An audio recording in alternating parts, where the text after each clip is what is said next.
Hello, ladies and gentlemen, and welcome to the A2A 2026 Q1 results presentation conference call. My name is Zach, and I will be your operator for today's event. Please note that this conference is being recorded, and for the duration of the call, your lines will be on listen-only mode. However, you will have the opportunity to ask questions at the end of the presentation. This can be done by pressing pound key 5 on your telephone keypad. I will now hand you over to your host, Marco Porro, Head of Investor Relations, to begin the conference. Please go ahead. Good afternoon, everyone, and thank you for joining for the first quarter 2026 results. Today, the results will be illustrated by our CEO, Mr. Renato Mazzoncini, and the CFO, Luca Moroni. I will immediately leave the floor to Renato. Okay. Thank you, and good afternoon, everyone. Thank you for joining our call today. Let's start with the statement. Alfred North once said that the art of progress is to preserve order amid change and to preserve change amid order. And let's say in the last 3 months, we have seen a lot of changing inside the energy landscape in Italy and in Europe. So let me start with a brief overview of the macro scenario and how we are responding to preserve both order and change in our mission to be ready to power. So in Q1 was marked by uncertainty and super high volatility in the energy market, fueled principally by 2 external factors. The first is the proposed measures in Italy and in Europe to mitigate the impact of rising energy costs and industrial competitiveness. In Italy, is the so-said decree for decreto bollette, the decree for the tariff. And after a couple of days, the geopolitical tension in the Middle East, in Iran. So, what happened in the slide number 2 is that, for example, the PSV gas price peaked at around 6 euros per megawatt hours, while the PUN spot price ranged around 80 to 170 euros per megawatt hours, amid continued moves in the forward curves. So visibility is still limited, but conditions are well below the 22 extremes you can see in the graph at slide 2 in the left part of the slide. Against this backdrop, our action are geared to support short-term system stability and to delivery on the targets we have communicated to shareholders. And our first step was to give customers, especially households, greater stability by maintaining our fixed price contract offers. And this now account for around half of our mass market exposure. So consider that 50% of our customer base mass market is in fixed price. Our 26 renewable generation, in line with our policy, is already hedged for more than 70%, giving us full visibility for this year. We will continue to closely monitor developments and to respond as necessary, navigating an environment that remains highly fluid. So that's the short-term picture. But as you know, A2A's vision is built on long-term resilience, and this commitment remains unchanged. Let me say that exactly in this situation, to have a 10 years industrial plan is fantastic, because in this situation, the short term is a problem to face, but is not, let's say, the polar star. So the contingent geopolitical phenomena of today only serve to underscore the long-term importance of Italy's energy independence. And for this reason, the expansion of our renewable and high-efficiency flexible capacity remains a key driver. For example, during the quarter, we commissioned the Terzo di Banzi plant, adding around 30 megawatt of wind capacity in southern Italy. And we reiterated our investment strategy, almost half of the quarter spending direct towards generation plants and in our power grid to remain the backbone of the energy transition. Electrification of consumption remains a sector trend underpinning our capital allocation choices, and is super interesting the fact that in Italy the demand was up to 3% in Q1. You know that there is sometimes a discussion if really the demand will grow, and we can say that in this Q1 there is a visible growth of the demand, especially in Lombardy, in which the growth arrives in double digit, 10%. And this is an encouraging signal, of course. Equally encouraging is the fact that data centers will continue to emerge as a new high consumption customer segment.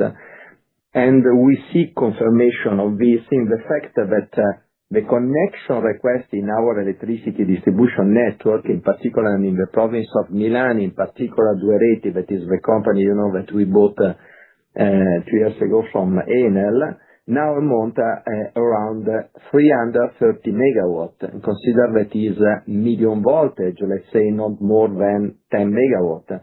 That means 33 new data center, at least that ask for new connection only around Milan. So despite ongoing volatility, I can confirm that our resilient business model, diversification and a long-term perspective, supported by strong execution, enable us to maintain our investment commitments. So let me give you a few highlights, looking at slide number 3, in which you can see our numbers, our economics. Also, we see both positive and downward variance in these figures. Taken together, they underscore the two crucial factors: our financial resilience and our commitment on targeted investments. And I think the most evident metric of this is our net financial position, which remains sound and under control. At 5.6 billion versus 5.5 at year-end 25, the movement is entirely consistent with the typical business seasonality. The leverage ratio holds 2.5, broadly stable year-on-year, confirming the group financial discipline and balance sheet resilience, even in a quarter of active capital deployment. In short, the figures confirm our resilience, which is far confirmed by our continued commitment to targeted investments. And in slides number 4, we continue in our CapEx plan deployment, confirming our commitment on our long-term strategy vision. You can see 4% more of CapEx compared with last year. But what is super important is that in Q1, we have 21% of growth in the development CapEx. 210 million euros refers to development project. And the key pillars of our investment strategy are improving the efficiency of power distribution networks, accelerating our development path towards renewable energy, increasing the flexibility of generation plants, and of course, the CapEx in circular economy, that you remember is also district heating and water cycle. That's a big picture. Now let me turn to Luca for a more detailed analysis of the results. Please, Luca. Thank you, Renato. Thank you, everybody, and good afternoon. As Renato pointed out, the beginning of 2026 presented a challenging conversion of contingent external factors. As I unpack our EBITDA performance, I wish to emphasize how we respond to this. I think this slide is a clear summary of how a diversified and integrated portfolio of activities underpins our ability to optimize our risk profile. By leveraging the diversification of our business, we were able to face negative effects, including some unpredictable costs, delivering an EBITDA of 647 million euros. In particular, this reflects how higher renewable energy production, the ability to capture trading opportunities, and the strong performance in market and electricity distribution business mitigated the adverse impact from higher electric concession fees, lower achieved price, and lower contribution from treatment plants. Naturally, this performance starts with how we generate and optimize energy, so let me turn to generation and trading. In generation and trading, increased production during the quarter helped offset the impact of adverse headwinds. EBITDA was 202 million, a decrease of 22 million compared to Q1 2025. Starting with renewables, we delivered higher renewable production, although this positive contribution was impacted by two contingent factors beyond our control. Higher hydroelectric concession fees, which affected by 11 million euro, of which 6 million related to previous years, and lower achieved price based on the scenario. Moving to flexibility, a good performance in trading confirmed our ability to capture market opportunities, although this was partially undermined by fewer chances in gas portfolio management. To sum up, our operational performance remains solid, with higher production volume and effective trading execution in face of market condition and regulated cost component that represent a headwind in the quarter. Overall, this confirms both the resilience of our integrated model and the importance of diversification across generation and trading activities to tackle volatility. But of course, generation energy is only half of the equation. The real impact happens when we connect it to customers. So let me turn to the encouraging results that emerge in Q1 for supply business. Looking at the market segment, the first quarter confirmed the persistence of our commercial performance. EBITDA was 136 million, with an increase of 3 million compared to Q1 2025. In market, our performance was primarily supported by the growth in electricity volumes, particularly in the free market segment. At the same time, profitability was partially impacted by lower unitary margins, reflecting a more competitive environment on pricing dynamics. Overall, the quarter was marked by solid volume-driven growth, with margin pressure partially offset by the underlying strength of the business. But of course, the future of the energy isn't just about consumption, it is also about circularity. So let me turn to the performance of the circular economy. In the circular economy, the quarter shows a performance affected by a lower margin in treatment segment in particular. Adjusted EBITDA was 190 million, a decrease of 12 million compared to Q1 2025.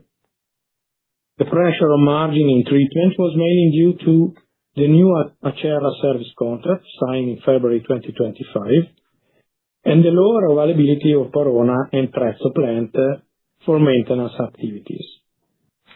Prices showed a slight increase, and we also saw positive contribution from district heating, in particular related to white certificates sold,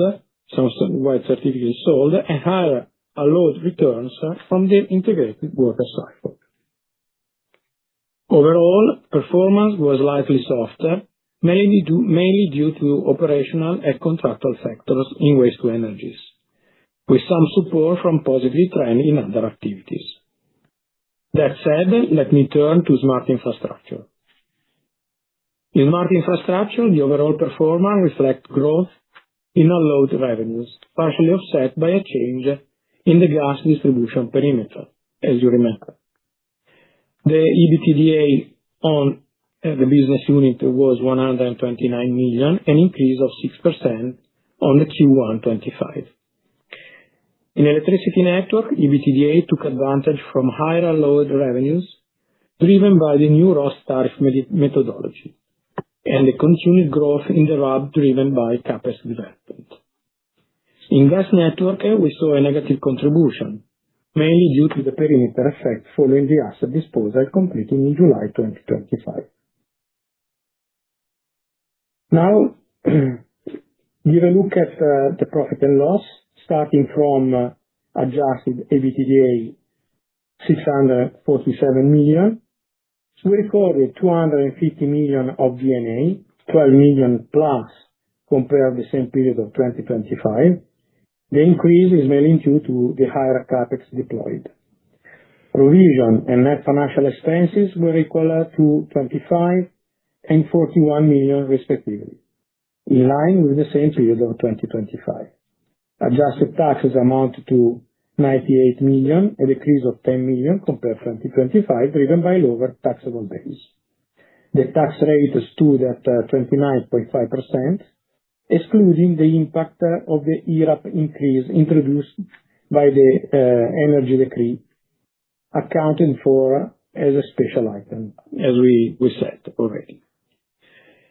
Adjusted group net profit was 221 million, a decrease of 11% compared to 2025 at 249. And finally, in Q1, we achieved a solid ROI and ROE above 9% and 10% respectively, well aligned with our target. So let me conclude my comments giving you an overview on the net free cash flows. Cash flows Q1 26 showed a negative change in net financial position of 154 million euro as a result of business seasonality. As of March 31, the group reported a net financial position of 5,628 million, with a leverage ratio of 2.5 times, ensuring the full stability of the leverage position. During the period, the operating cash flow generated 149 million euro. Let me give you an explanation in which way.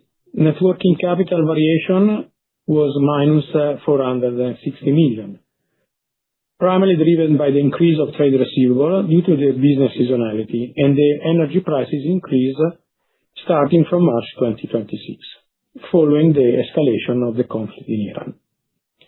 Payment of net financial expenses, 38 million. Operating cash flow stand at 149. Accounting CapEx, 315. The net free cash flow amounts at 166 million negative. The change in the consolidation perimeter during the period was positive and amounted to 22 million, mainly due to the price adjustment, 25 million related to the sale of the part of the gas asset to Ascopiave in 2025, partially offset by 3 million in other transactions.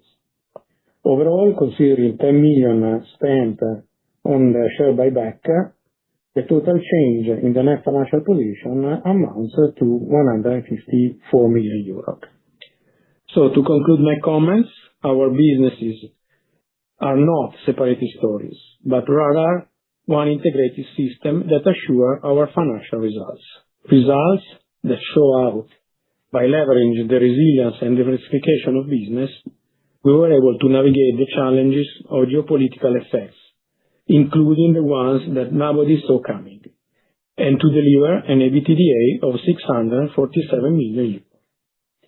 Let me now hand back to Renato for the final part of the presentation. Okay, thank you, Luca. To close, guys, slide number 12, we confirm our 26 guidance. Slide number, slide number 13, only some concept about our robust industrial execution. Let me now briefly really focus on the key highlights supporting our performance and outlook. Starting with execution, year to date, we have seen solid operational trends across our core businesses.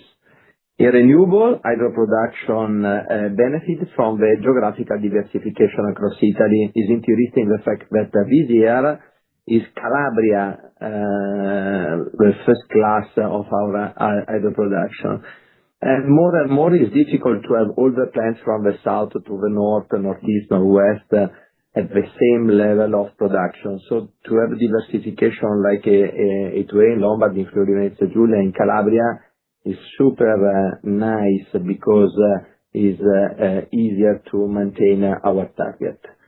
On the commercial side, electricity volumes have recorded double-digit growth. And in particular, free mass market customer base continue to expand. And starting from Q2, we are seeing early signs of improving churn rate dynamics. You can imagine is, of course, also linked to the exceptional growth at PUN, and the typical situation in this case is that the churn fall down, and our visibility in June is a reduction of the churn super strong. But what is important for us is that you remember our strategy is to increase the market share of electricity customer, and our strategy is on track. Our power grid activities delivered a sound performance, supported by ongoing CapEx deployment.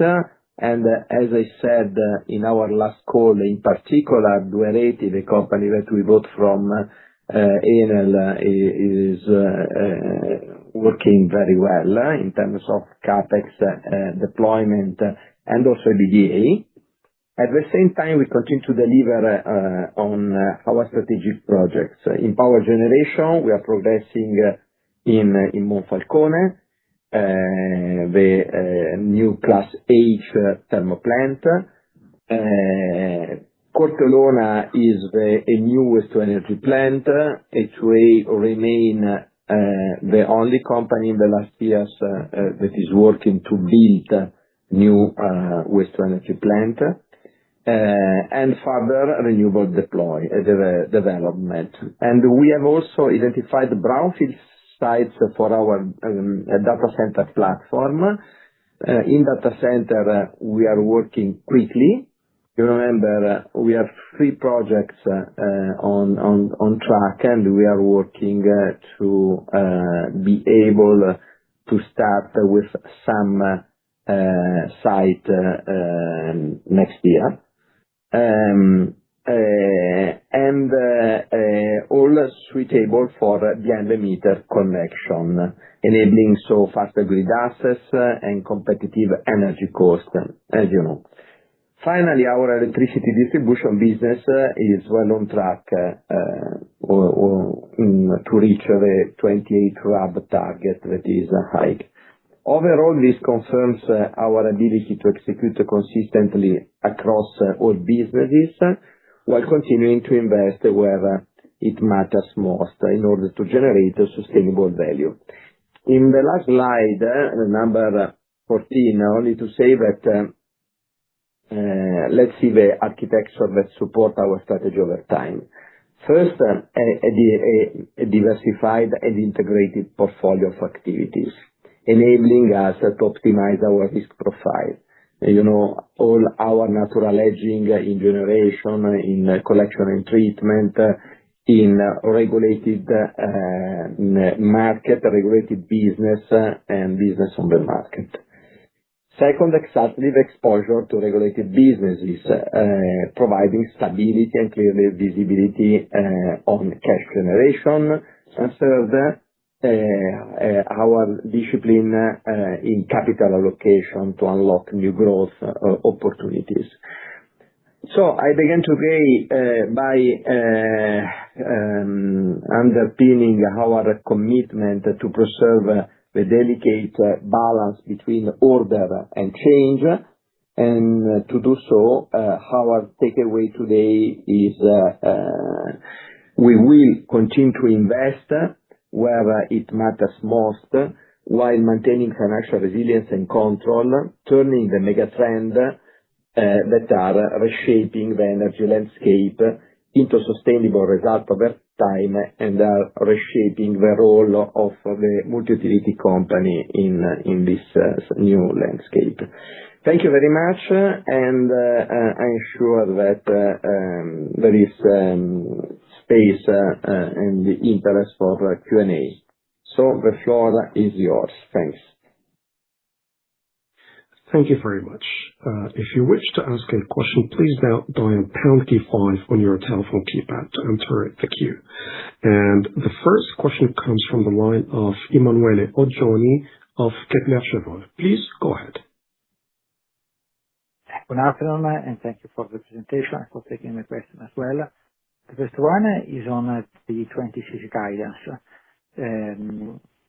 To what extent, what is the visibility, considering that, if I remember well, in your guidance is not included the change of the scenario for the short term at least. So apart Q1, but starting from Q2, indeed starting from March, the wholesale price will be higher year on year, at least for Q2, than we see in H2.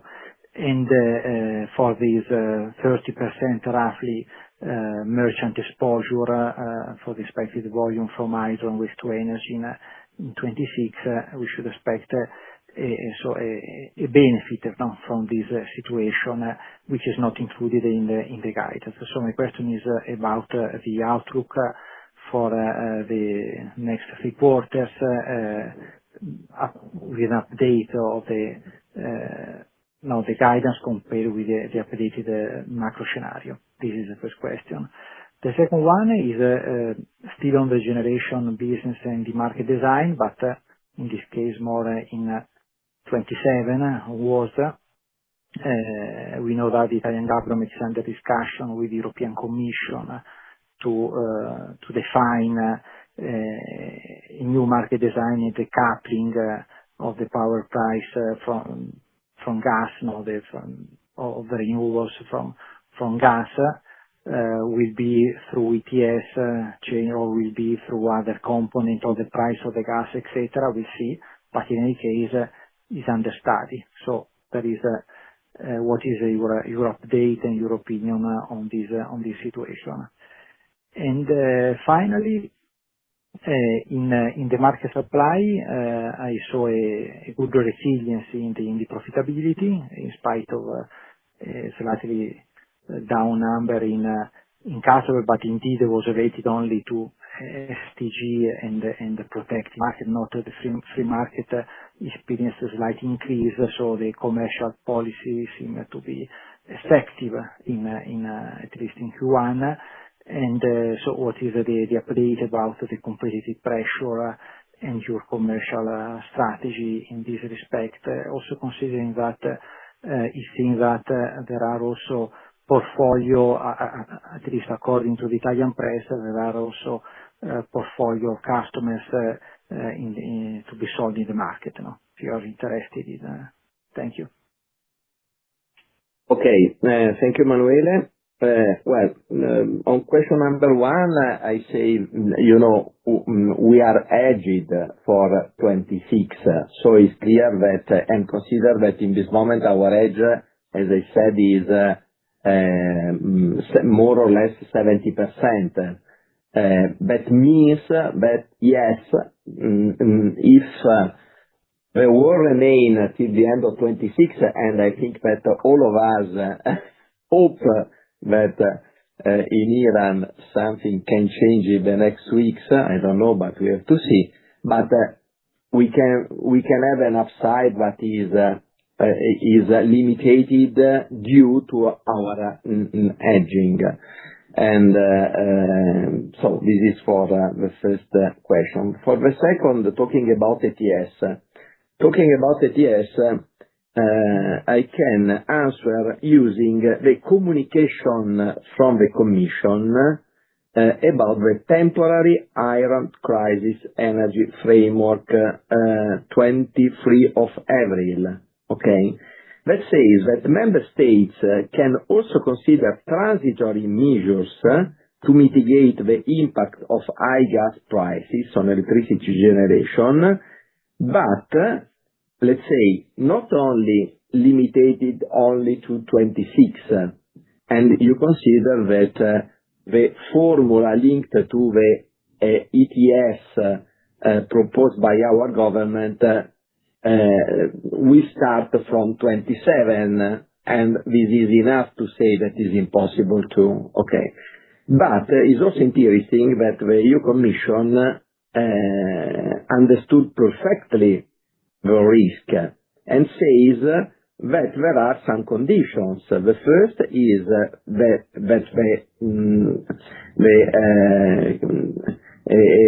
transitory measures, they are clearly defined and time limited, so not structural. The second, they are designed to prevent internal market distortion, ensuring no impact on the merit order and no restrictions to cross-border trade and electricity flow. The third, they preserve long-term investment signals for clean energy. The fourth, they only compensate certain gas cost increase and do not cover ETS cost, therefore maintaining the obligation and incentives of the ETS.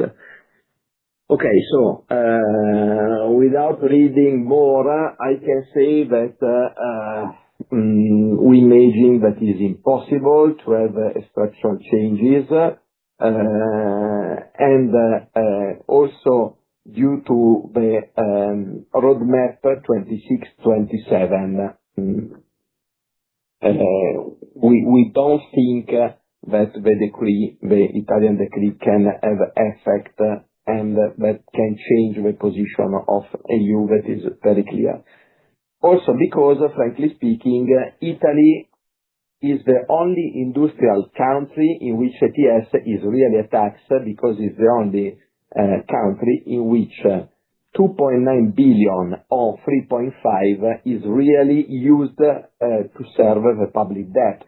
In all the other countries, starting from Germany or France, 100% of ETS is a cap and trade system, and so there are companies, corporate, that receive money from ETS. This is the easy reason for why this country says, no thanks, we don't want to change ETS. Talking about mass market, your analysis is correct.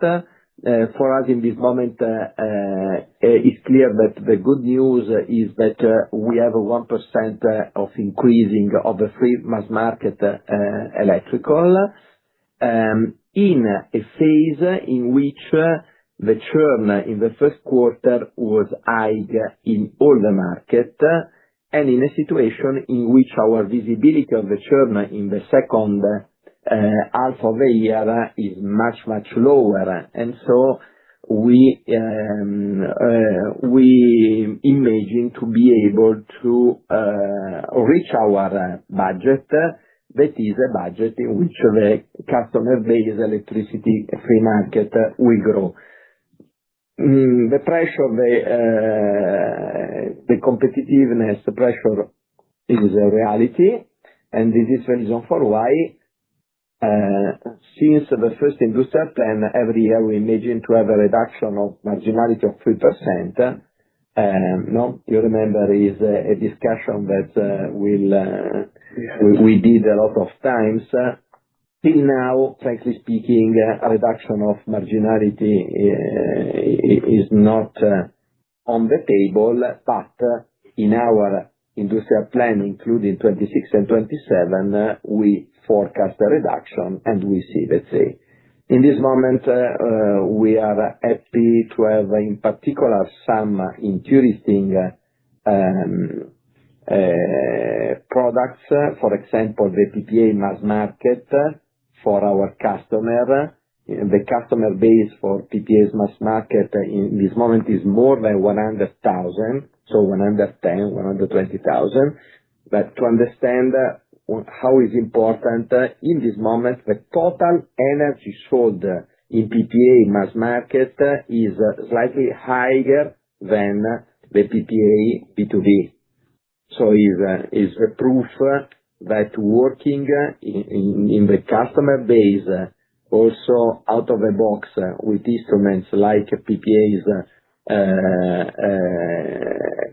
mass market 10 years long is a good idea and works well.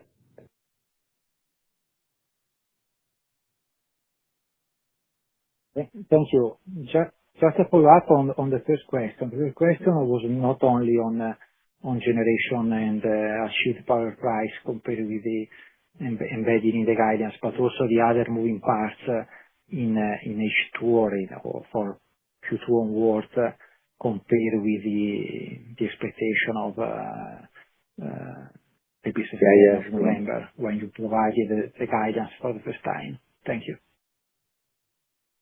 Yeah, Emanuele, I will take the lead to answer to your question. So we see generation more or less in line with the previous year result, taking into consideration maybe some opportunities we can get in the market. As you correctly pointed out, the spot price could give us some opportunities. So let's say around 700 is more or less the area we are targeting. Market supply business is likely behind in our projection by now compared last year, but slightly, I mean, few millions. That means that there is still a good visibility, high resilience on the marginality, which stay there, but also on the volumes we are able to sell, which are growing and giving us opportunity to expand also the market share. Circular economy is pretty stable due to the fact that we have incorporated some maintenance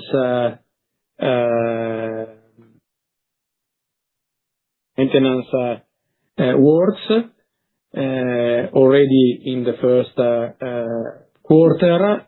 They were planned, so the target incorporated this maintenance. You have to consider that these plants are working with full capacity, so from time to time they need to have maintenance activities. And finally, smart infrastructure, again, more or less in line with last year, considering that in the 518 million of the last year, we had 22 million related to Ascopiave deal on the gas network, and some one-offs that are not recurring, but we decided last year to consider this non-recurring industrial, non-recurring item embedded in our results. So all in all, we are in line with the guidance we gave at the beginning of the year, and we have nice visibility by now. Let's see what happen in the next quarter, and we can have an update at the half year. Thank you very much. Yeah.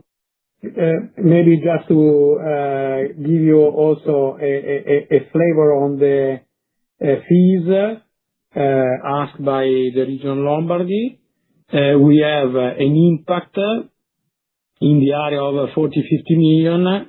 Half of those are related to previous years, meaning 2021-2024 years. These are, as I said, non-recurring, even though we consider that amount in the guideline in our expectation. On the remaining part, the half, again, has been already provided in the previous year, so it is not an impact. It has not an impact on the net profit, but only on the EBITDA. But already considered in what I already said. Thank you. The next question comes from the line of Javier Suarez of Mediobanca. Please go ahead. Hi, everyone, and thank you for the presentation. Three questions. The first one is on the generation business and electricity prices. If you can share with us the level, the pricing level for your hedging in 2026 and eventually 2027 as well. I'm interested in the absolute level of electricity pricing hedging, and also your latest expectations for electricity prices towards the end of the decade and beyond, in a context on which there is a high level of concern on high electricity prices impacting competitiveness of Europe. Which are your latest thought on potential impact of electricity prices in Italy?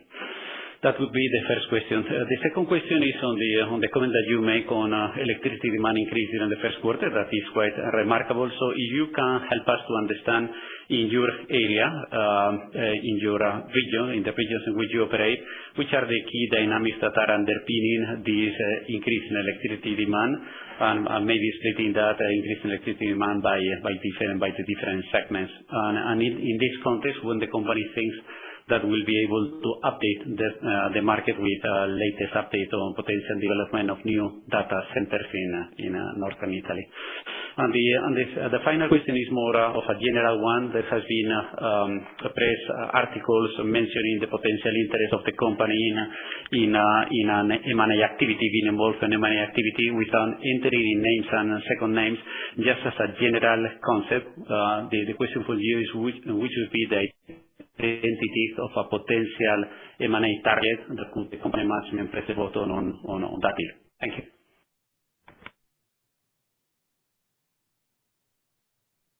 Okay, Xavier. Talking about generation price, your question is the level of price of our hedging 26 and 27, correct? Correct. Okay, yeah.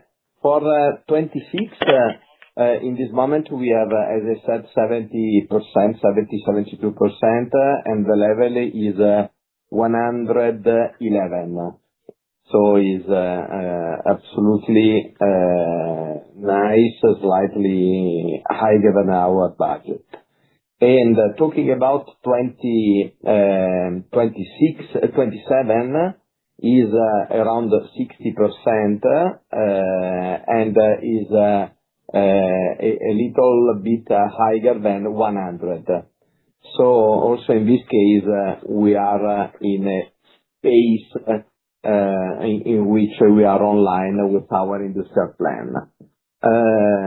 In this moment, there is few liquidity to cover more 27, but let's say 60% in May 26 is a good level of hedging. The demand is interesting because it's clear that in this moment, for the size, data centers surely are the key elements to increase the demand. Because if you consider that a full cities like let's say Cremona has a peak power of 100 MW and is not base load like consumption, it's clear that is enough to have a new data center of 30 MW to have an increasing of demand more or less similar to whole cities like Cremona.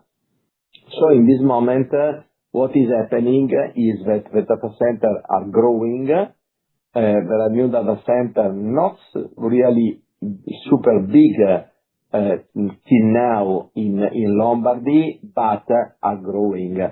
And so surely the increasing of demand is mainly linked to artificial intelligence and all the digitalization. Also talking about e-mobility, something is happening, in particular due to the high reduction of prices of the electrical vehicle due to the competition with, in particular, BAD, Leapmotor and others, because the price fall down. A good example is the price of the segment city car of Renault, for example, starting from the Renault Zoe to the new R5 electrical, set a price 30% lower. And so what is happening is that really also the e-mobility is growing. The last but not least is that looking the gas distribution, year by year there are 1%, between 1 and 2%, depending where, of reduction of the PDR, and of course are people that deciding to electrify something. That means cooking, heat pumps, or others. And so is normally to see this increasing of demand. Why so concentrated in Lombardy? See, I think because Lombardy is every time the loc of Italy, and so all the new trend start typically from Lombardy, talking about economy and growth. That's all. And to close with M&A, let's say, you know, that we can't say nothing about these topics. We do full disclosure exactly through the media of what is correct to say to the shareholders. So, for example, the last news about our non-binding for the plants of biogas is NAM is correct, is true. Of course, we are a players in this sector, and we are interested to see the number, to have more information about the business, because it's useful also for us to define our strategy, let's say. But I have not more information, Xavier, to share. Okay, and on the question on the timing for latest views on timing for a final or the announcement of an agreement with data center development? Yes, this is correct. In this moment, you remember that during our presentation, we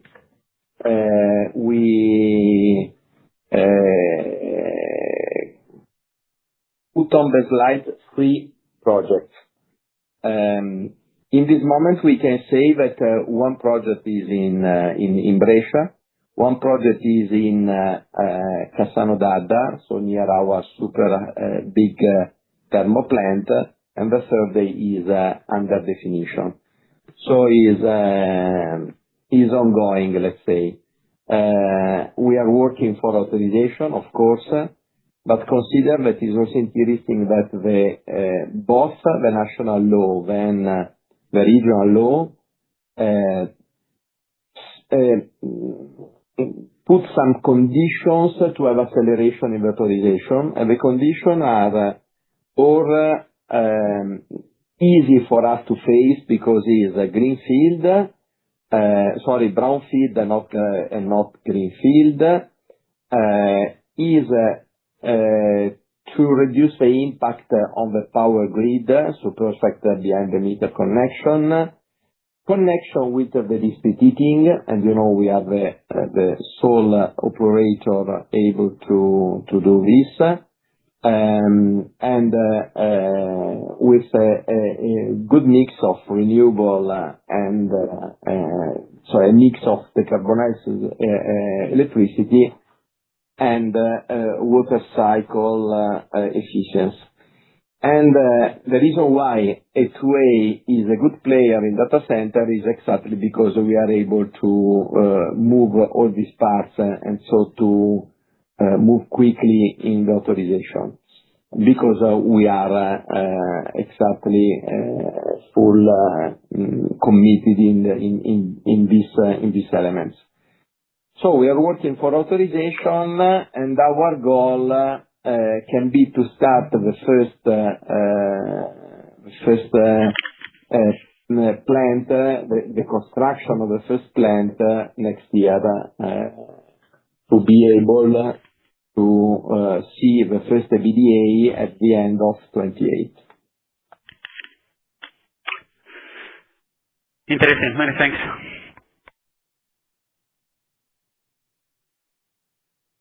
All right. The next question comes from the line of Francesco Sala of Banca Akros. Please go ahead. Yes, good afternoon, and thank you for taking my question. The first one is if you can give us an update on the concession renewals, especially in Lombardy. The second one, if you can give us quantify the impact of the new A2A service contract, both for the full year, because there was an impact in Q1, so if we can have an estimate for the full year. And then on the retail business, I wonder what your commercial strategy is now in terms of fixed price versus variable price contracts, and whether there has been a change in the market, or at least in your approach in the last few months. And secondly, finally, as regards thermal generation, and more in general, your electricity volumes that went up a lot in Q1, whether this is related to strong demand in Lombardy, or whether there are other drivers behind this increase. Thank you.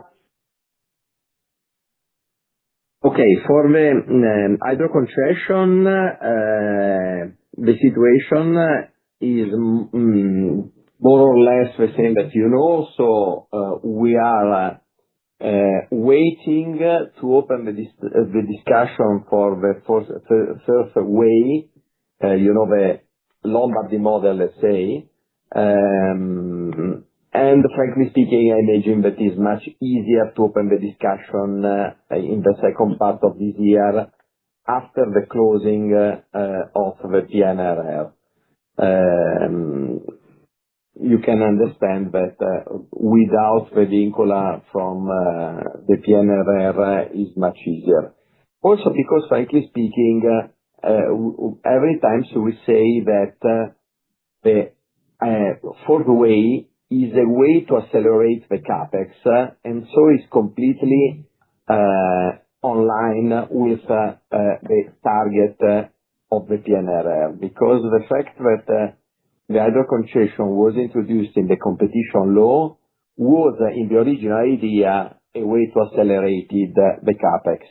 But at the end of the day, it's the opposite, because till the tender, no one invested €1 in the concession. So, in this moment, all the public authorities understood that the only way to really to accelerate the CapEx is to reassign to the actual players the concession with a investment plan linked to the new 20 years long concession. Talking about Acerra, the impact full year is 15 million.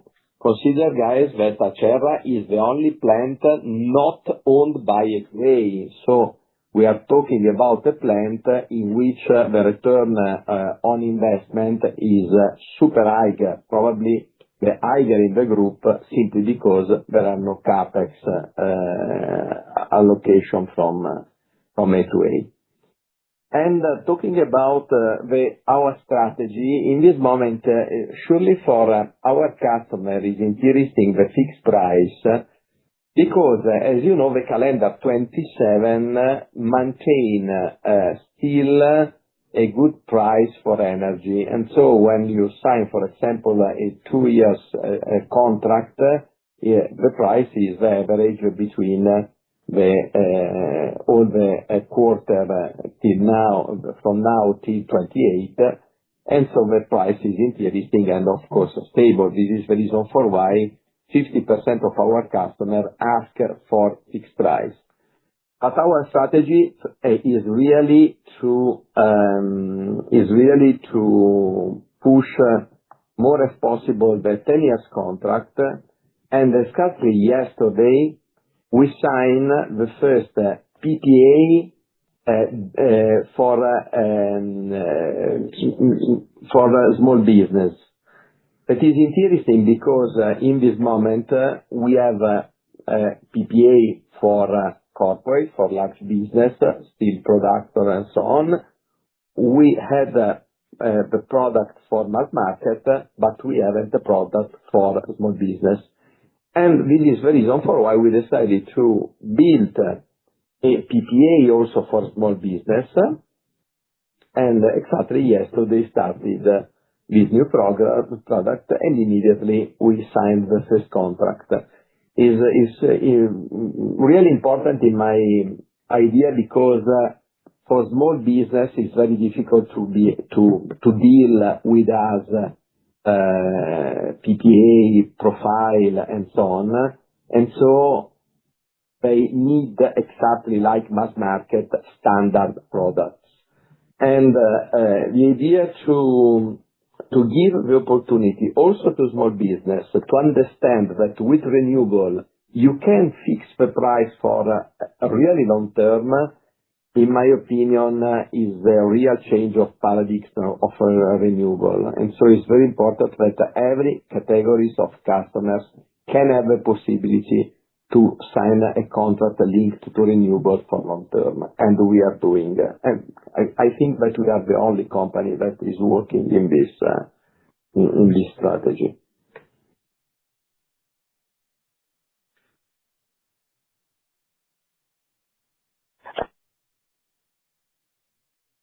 Thank you. The next question comes from the line of Roberto Letizia of Equita.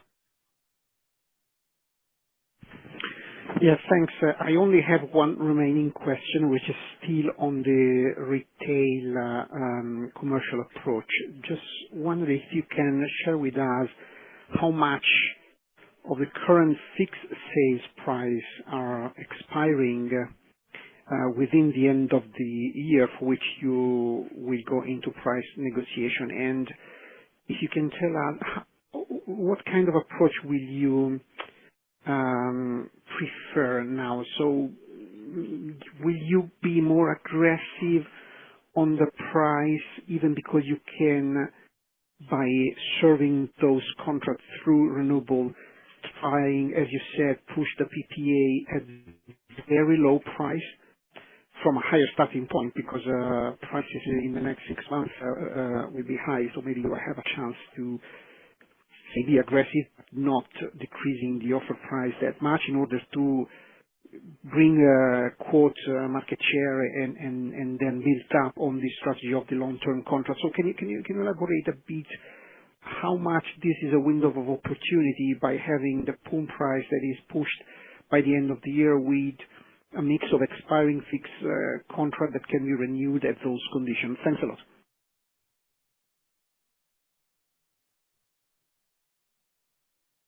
Consider that starting from the fact that today the customer are divided half and half between mix and variable. And starting from the fact that in my idea, looking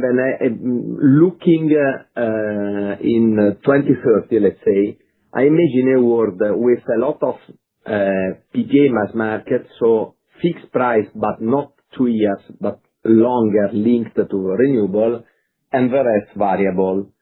In this moment, surely the fact that we are able to build PPA mass market and small business give us the opportunity to sign PPA to a higher price than the PPA that we are able to sign with steel producers, also with data centers and so on. Because, the marginality in mass market and small business is higher. So to give numbers, for example, the PPA mass market is 105 euros for megawatt hours. The typical PPA in this moment, B2B for a typical profile for a steel producer is 85. So the difference is huge, 20%. The price of a small business is in the middle. So the capacity to put on the market products able to face the needs of mass market and small business, in my opinion, is an incredible opportunity to sell our green energy to a good price.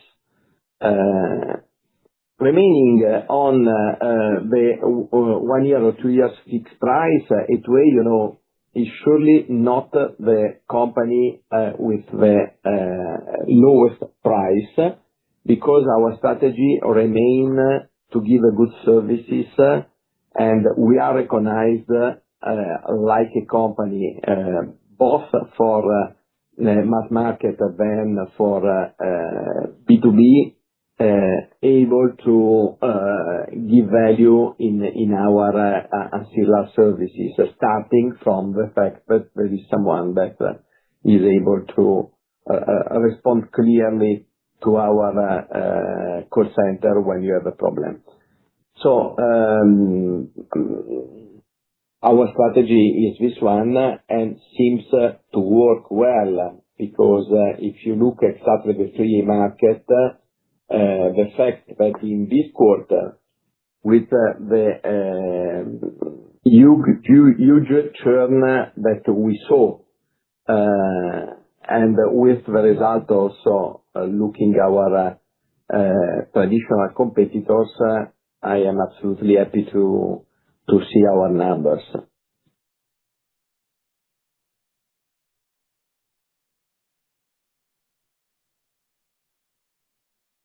Thank you very much. The next question comes from the line of Davide Candela of Intesa Sanpaolo. Please go ahead. Hi, good afternoon, gentlemen. Thank you for the presentation and for taking my question. I have three. The first one is regards what you said on the power demand evolution in first quarter. I was wondering if you can share some flavor about your ability of capturing this demand increase in the region, and maybe if this will be served through your own plans you have in the region, like the new renewable developments you expect, or your CCGTs per capacity. That is the first one. Second one, with regards to the disruption in energy markets. First one, with the increase in energy prices, was wondering if you can share some data regarding April and May consumption, if actually the high price level is pushing the clients to reduce their consumption in order to contain the expenses related to that, and basically if you see a trend according to that. And last point with regards to this topic, we have seen that some rumors about other countries in Europe that are thinking about putting some windfall taxes regard to the high energy prices. Maybe it will much more related to the hot sector, but electricity seems not to be excluded at all, or at least at the basic level. So what is your position on that? Do you think that this risk is still there also for Italy? And given also the fact that this could be temporary, as you mentioned in your speech before. Thank you. Okay, Davide, I will take the lead to answer your question. For the power demand evolution and the prices on the market, you know very well that we are managing different technologies. We are on the market with a constructive approach of our energy management department. So, if you consider that January and February has been months in which the prices went down because of the Decreto Bollette, the energy decree, and there has been a lot of pressure and also some speculation regarding a possible conclusion on the Ukraine war with Russia. So we take the opportunity to work with the market to hedge part of our exposure for 27, for example. Immediately after the war with Iran, and again we were in the market and we got again another opportunity. And in particular, with our way to sell the market, we optimized our position in the market, creating value for the company by roughly 15 to 20 million. So this is the way we continue to see the future quarters. Of course, volatility in a certain way create opportunities, but creates also some stress.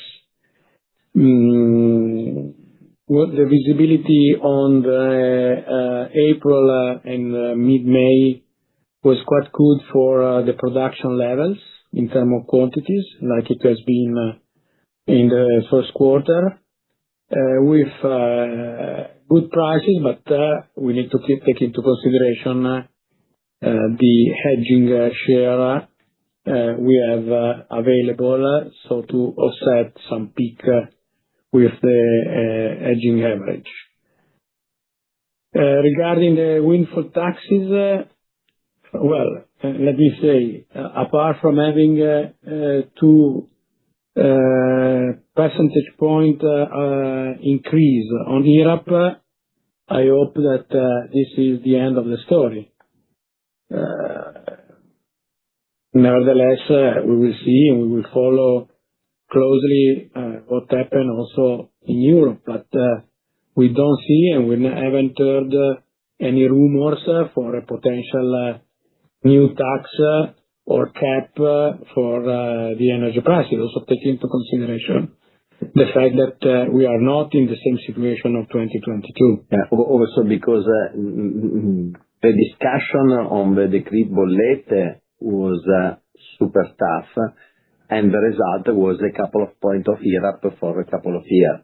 So imagine that today the government, in the situation in which there are only a few months of the actual government, will reopen the dossier of the windfall, in my personal opinion, is impossible.